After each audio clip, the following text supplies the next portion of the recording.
laking tuwa ng magulang mo, at ang kamay nila ang iyong ilaw.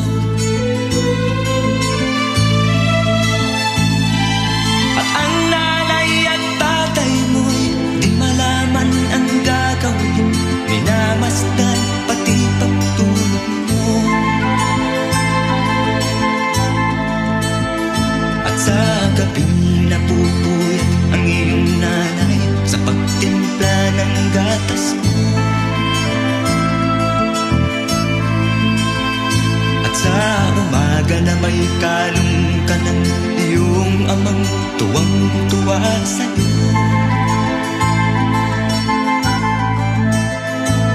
Ngayon nga ay malaki ka na, ang nais mo'y maging malaya, di man sila payag, walang magagawa.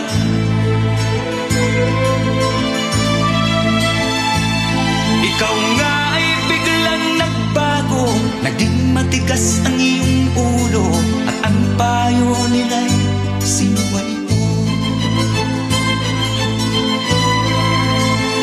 Di mo man lang inisip na ang kanilang ginagawa'y para sa'yo. Pagkat ang nais mo'y masundot ang layaw mo, di mo sila pinapansin.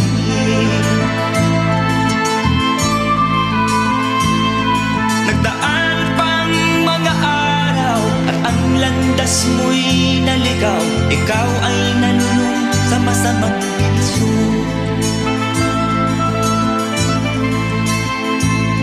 At ang una mong nilapitan, ang iyong inang lumuluha, at ang tanong, anak, ba't ka nagkaganyan?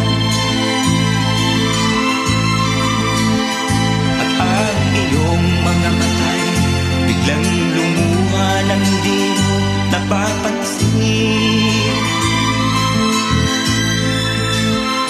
Pagsisisiyag sa isip mo, nalaman mo ika'y nagkamali.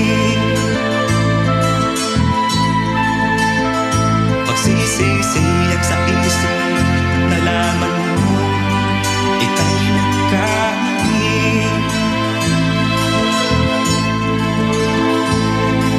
Kahapon ay nilimot mo pati ang iyong masamang bisyo, laking pasalamat